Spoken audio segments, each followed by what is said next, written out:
Bem-vindos a mais uma análise aprofundada. Hoje a gente vai mergulhar numa encruzilhada que é, assim, muito real para quem tá na faixa dos 20 e poucos anos. De um lado tem aquela busca quase desesperada por um propósito, sabe? Por algo sólido em que se apoiar. Com certeza. E do outro, uma pressão social que vem de todos os lados para se encaixar, na faculdade, no primeiro emprego. E o choque entre essas duas forças pode criar um conflito interno gigantesco. Exato. E a fonte que a gente vai analisar hoje já começa colocando o dedo na ferida, né? Ela parte de Romanos 1,16, eu não me envergonho do evangelho, pois ele é o poder de Deus. Uma declaração bem forte. Muito. E a pergunta que o autor levanta é brilhante de tão simples. Se a definição do evangelho é poder, de onde vem a possibilidade da vergonha? É um paradoxo. É verdade. Geralmente as pessoas têm vergonha da fraqueza, não do poder. Então, o que está acontecendo aqui? É essa tensão que a gente vai explorar. Certo, vamos começar por aí, então. Porque a fonte argumenta que, instintivamente, a gente faz o oposto. Ninguém esconde o que considerar poderoso. Pelo contrário, né? A gente exibe. Exatamente. As pessoas exibem seus símbolos de poder e os exemplos que o material traz são muito atuais. Totalmente. Pensa no LinkedIn, por exemplo. É uma vitrine de poder econômico, de conquistas. Sim, o texto fala sobre o orgulho de conhecer pessoas influentes, o famoso networking. E vai para o mais visual também. Exibir bens que o autor chama de máquinas potentes. Pode ser um carro, um celular. Ou até o corpo, né? A forma física hoje nas redes sociais é um sinal de força, de disciplina. Exato. Tudo isso é capital social. São moedas de poder que a gente usa para se posicionar no mundo. E é interessante como, em paralelo a essa exibição toda de força, a fonte define a vergonha de uma forma muito visceral. Não é só um constrangimento. A descrição é a dor da inferioridade, insegurança e incapacidade. Nossa, é pesado. É aquele sentimento que te faz querer ficar invisível numa sala, sabe? Que se manifesta em timidez, em não querer dar sua opinião por medo de parecer, sei lá, ingênuo. O fraco. Pois é, e essa dor da inferioridade é o oposto do que os ambientes competitivos exigem. Totalmente. A vida universitária, o início de carreira, são arenas onde a vulnerabilidade é vista como um passivo. Você precisa parecer confiante, capaz. Sempre seguro de si. Isso. Mostrar qualquer sinal de fraqueza é arriscado. A vergonha, nesse contexto, seria o medo de ser percebido como inferior por ter uma crença que não se encaixa nesses símbolos de poder que a cultura aplaude. É o medo de ser o diferentão, mas no mau sentido da palavra. Exatamente essa é a provocação. A vergonha não viria da fé, mas do medo do que a fé representa aos olhos dos outros. Ok, o diagnóstico é claro, mas a resposta que a fonte propõe para esse paradoxo é o que eu achei mais fascinante. Sim. Não é um simples, tenha mais coragem. A sugestão é bem mais profunda. O texto levanta a hipótese de que a vergonha surge porque a pessoa talvez nunca tenha tido contato com o verdadeiro evangelho. E aí vem a pergunta que muda tudo, né? Que é, será que existe a possibilidade de se pregar um outro evangelho? E essa é a virada de chave da análise. A fonte introduz um conceito que chama de evangelho customizado. Gosto desse termo. É ótimo. A definição é uma mensagem adaptada às predileções das pessoas. É a ideia de pegar a mensagem original e, lixar as arestas, sabe? Tirar as partes mais desconfortáveis. Exato. Ajustar o tom para que ela se encaixe melhor no estilo de vida ou nas expectativas de quem ouve. É quase como pegar um prato complexo e tirar todos os temperos fortes para agradar a todo mundo. Mas espera aí, isso não cria um dilema? Porque para comunicar qualquer ideia, a gente precisa, de certa forma, adaptar a audiência. Onde fica a linha entre uma customização que enfraquece a mensagem e uma contextualização que a torna relevante? Essa pergunta é crucial. E a fonte nos dá uma pista ao citar uma passagem de 2 Timóteo. A distinção parece estar no motivo e no resultado. Certo. A contextualização busca construir uma ponte para que a verdade seja compreendida. A customização, por outro lado, busca demolir a própria verdade para construir uma zona de conforto. Entendi. A citação, que o texto usa como uma profecia, diz que chegaria um tempo em que as pessoas não suportariam a sã doutrina, a verdade sólida. E o que elas fariam? Em vez disso, Acumulariam mestres que diriam o que seus ouvidos desejam ouvir. Teriam uma coceira por novidades e mensagens que as agradassem. Essa imagem da coceira nos ouvidos é muito forte. Me lembra a dinâmica dos algoritmos e das bolhas nas redes sociais. Exatamente. A gente é constantemente alimentado com conteúdo que confirma o que a gente já pensa. É muito fácil acabar procurando líderes ou influenciadores que apenas cocem essa nossa coceira. Perfeito. O texto usa essa passagem para argumentar que esse fenômeno não é novo. E o ponto central é a consequência disso. A perda total de poder. Ah, A afirmação da fonte é categórica. Se Cristo não é o centro do Evangelho, não há poder na mensagem. Ao customizar a mensagem, tirando o elemento central, o que sobra é, uma filosofia de autoajuda. um código moral simpático, mas sem força. Exatamente. Sem nenhuma força transformadora. Então, o que a fonte está dizendo, no fundo, é que essa customização é uma armadilha.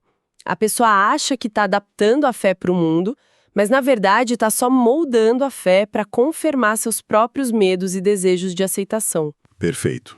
O poder se perde porque a mensagem deixa de ser algo que te transforma e vira só um espelho que reflete o que você já é. E aí a vergonha faz todo sentido. Total. Não é uma reação ao evangelho poderoso. Não. É uma consequência lógica de se apegar a uma versão diluída, enfraquecida e, no fim das contas, impotente. É natural sentir vergonha de algo que no fundo você sabe que é vazio. Certo, entendi a teoria por trás disso. Mas fico pensando, como uma pessoa que está, no seu primeiro ano de faculdade, sentindo essa pressão na pele, consegue aplicar isso? Como isso se traduz na prática? A própria fonte nos guia nessa direção. O primeiro desafio prático é justamente resistir a essa tentação de customizar as próprias convicções. Pensa num seminário na faculdade, onde uma visão de mundo baseada na fé pode ser rotulada como anti-intelectual. Sim, acontece muito. Ou numa reunião de trabalho, onde falar sobre valores que não sejam puramente pragmáticos pode ser visto como falta de foco. A pressão para lixar as arestas é enorme. Lembro de sentir exatamente isso no meu primeiro estágio. Havia uma cultura muito forte de happy hour, sabe?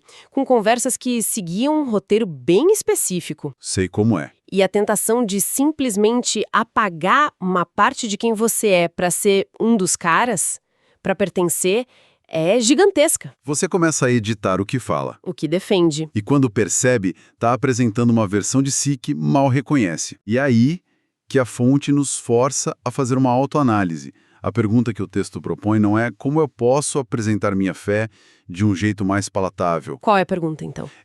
O evangelho que eu conheço e vivo tem Cristo como figura central e inegociável. O argumento é que o poder não está na nossa capacidade de marketing, mas na substância da mensagem. Entendi. Então a preocupação deveria ser menos com a aceitação externa e mais com a integridade interna da própria crença. Exatamente. E isso nos leva de volta ao desafio do jovem adulto. A busca por identidade, por pertencimento, é legítima. Ninguém quer ser um pária. Claro. Mas a fonte sugere que a estratégia de suavizar as crenças para ser aceito é um tiro no pé. Ao pensar, se eu não mencionar essa parte difícil, talvez gostem mais de mim. Ou, se eu tirar esse elemento controverso, consigo me encaixar melhor. O que resta é uma mensagem oca. E é dessa mensagem oca que vem a vergonha. Bingo. Porque, no fundo, a pessoa sabe que aquilo não tem força para se sustentar.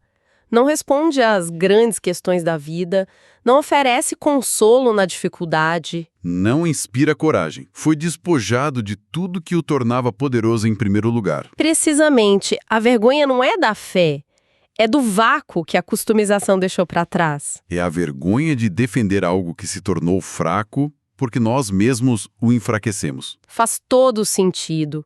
Resumindo a nossa análise de hoje, então, a fonte nos mostrou um caminho muito claro. Aquele sentimento de vergonha em relação ao evangelho, que pode ser uma experiência bem real para muita gente, talvez não seja sobre a mensagem original. Certo. Uma versão customizada que, na tentativa de agradar a todos, acaba perdendo a sua essência e, o mais importante, seu poder. Exato. E isso nos deixa com um pensamento final para reflexão que expande essa ideia central da fonte e a joga de volta para o nosso contexto. Manda. A fonte faz um contraste muito nítido entre o poder de Deus e os símbolos de poder do mundo: carreira, status, influência. Tudo que a gente falou no começo. Isso. A reflexão final a se considerar é: e se o verdadeiro poder dessa mensagem não estiver na sua capacidade de competir com essas métricas mundanas, mas justamente na sua capacidade de desafiá-las? Interessante. E se a sua força não for encontrada na conformidade com o que o mundo valoriza, mas em sua distinção radical dele? Talvez o verdadeiro poder não esteja em se encaixar no jogo, mas em silenciosamente oferecer uma alternativa completa a tudo aquilo que a sociedade nos diz que é poderoso. E se a pessoa que mangou muito no pé e elas sempre tem o que elas dizem de persona nas redes sociais, eu me surpreendo muito como foi debatido, como foi conversada, sabe, esse momento de eu não farei desse jeito, eu vou seguir esse caminho. E, por exemplo, a própria equipe dessa pessoa, né?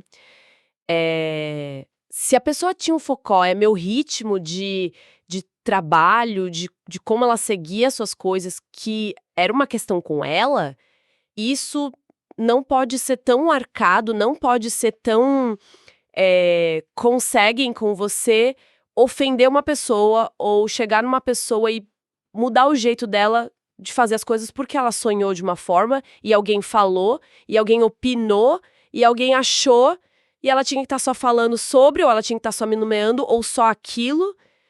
E dificilmente a gente tem o game da vida em dizer eu posso falar tudo que eu quiser ou não posso.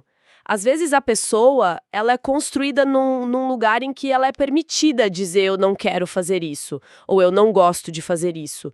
Porque é uma forma de romper com um padrão em que o jogo ele não é um linear.